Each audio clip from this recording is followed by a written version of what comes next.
London in the 1700s was a city of extremes, a booming metropolis of over 500,000 people, yet plagued by chaos that would reshape the modern city. This was also an era of transformation. Elegant squares rose in the West End, and architects like Christopher Wren rebuilt the city in grand style. Thanks to new advanced AI software, we can now recreate these scenes with unprecedented accuracy.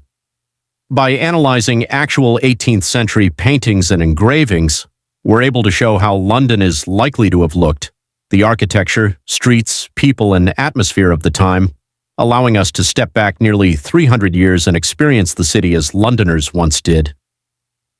This is an extraordinary bird's-eye view of the city of London from the mid-18th century. Looking up the River Thames from what would later become the site of Tower Bridge, you're seeing the beating heart of Georgian and London, the world's largest port and the center of global commerce. Dominating the skyline is Sir Christopher Wren's magnificent St. Paul's Cathedral, completed in 1710 after the Great Fire of 1666, destroyed the medieval city. To the right, you can see the monument to the Great Fire standing as a permanent reminder of the catastrophe that reshaped London. The Thames is crowded with sailing ships and rowing boats. This was London's highway, teeming with trade from across the British Empire. Notice the famous Old London Bridge still lined with houses and shops, as it had been for centuries. This view captures London at the height of its Georgian prosperity when it was transforming from a medieval city into the capital of an emerging global superpower. This is the iconic view from One Tree Hill in Greenwich Park looking northwest toward London in the mid-18th century. You're standing at what would become one of the most scientifically significant spots on Earth. In 1884, Greenwich was chosen as the location of the prime meridian, making this the center point from which all longitude is measured globally. Below the elegant Queen's House sits nestled between the grand colonnades of Greenwich Hospital, completed in 1751 as a home for retired naval seamen, Britain's version of Lean Valid in Paris. These Baroque masterpieces by Christopher Wren and Nicholas Hawksmoor were statement architecture, proclaiming Britain's dominance of the seas. Greenwich was the gateway to London for maritime trade, and this elevated viewpoint allowed visitors to survey the entire music approach to the capital. The fashionably dressed figures in the foreground are taking in what was considered one of England's finest prospects. A view that has captivated artists and writers for over 3 centuries and remains virtually unchanged today. This is Leicester Square in the mid-18th century, one of London's most fashionable residential addresses. The grand building dominating the center is Leicester House, built in 1635 for the Earl of Leicester and later home to several members of the royal family, including Frederick, Prince of Wales. The square became a magnet for artistic genius. William Hogarth lived and worked at number 31 on the right, marked by a bust of Van Dyck above his door. Opposite at number 47, Sir Joshua Reynolds would establish his portrait studio in 1760, painting the era's most influential figures. Notice the equestrian statue of King George I at the center of the square, erected in 1753. By this period, Leicester Fields had transformed from open farmland into one of London's most desirable addresses, though its grandest days as a residential square were numbered. Within decades, entertainment would replace aristocracy as the square's defining character.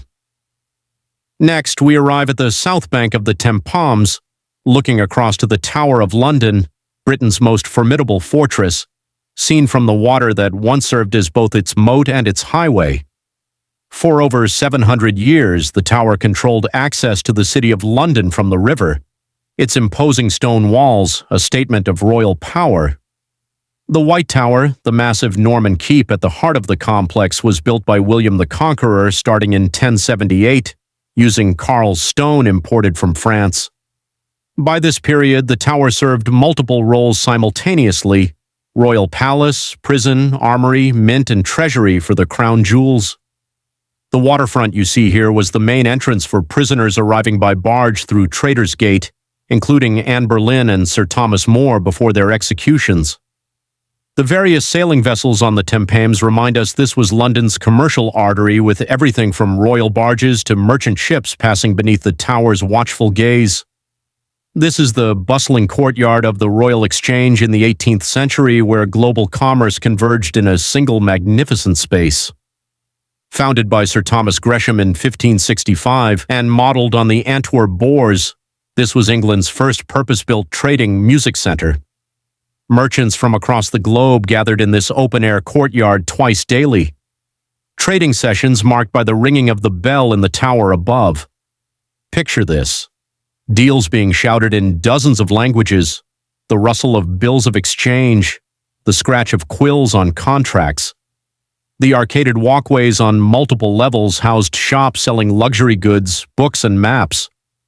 While Lloyd's of London operated their insurance business from these very galleries, this single building transformed London into a financial superpower, the prototype that would inspire stock exchanges from New York to Hong Kong. This is St. James's Square in the mid-18th century, the pinnacle of aristocratic London and one of the capital's most exclusive addresses. Developed in the 1660s, this square attracted the wealthiest nobility in England. Dukes, earls, and prime ministers competed for residences here. What you're seeing is royal gardener Charles Bridgeman's 1720s transformation of the square. He installed that elegant basin 150 feet wide and surrounded by 8 stone obelisks bearing lamps enclosed by ornamental ironwork. Before Bridgeman's intervention, the square had been, in the words of residents, rude and in great disorder, muddy, neglected, and frankly embarrassing for such prestigious addresses. St. James's church spire rises in the distance. Within decades, this square would transition from residential grandeur to the clubs, businesses, and institutions that occupy these buildings today. This is Cheapside, a bustling commercial centre in Georgian London. The name comes from the Old English cheap meaning marketplace, and for centuries this was where fortunes were made. The elegant steeple rising above the street belongs to St. Mary Low. Christopher Wren's masterpiece rebuilt after the Great Fire. Those famous Bow Bells defined what it meant to be a true Cockney. Anyone born within their sound could claim that proud title. Down this wide avenue, merchants sold everything from silks and jewelry to books and spices. The rows of shops you see lining both sides were among the most expensive retail premises in the world. This wasn't just a street. It was the Oxford Street and Wall Street of the 1700s rolled into one, where London's merchant class built their empires one transaction at a time. History has left us thousands of these remarkable engravings and paintings from cities across the globe, snapshots frozen in time, waiting to be brought back to life. So tell us in the comments, which city would you like to see revived next? Your choice could be featured in our next video. Thanks for watching, and we'll see you in the... Please my channel subscribe and share and comments.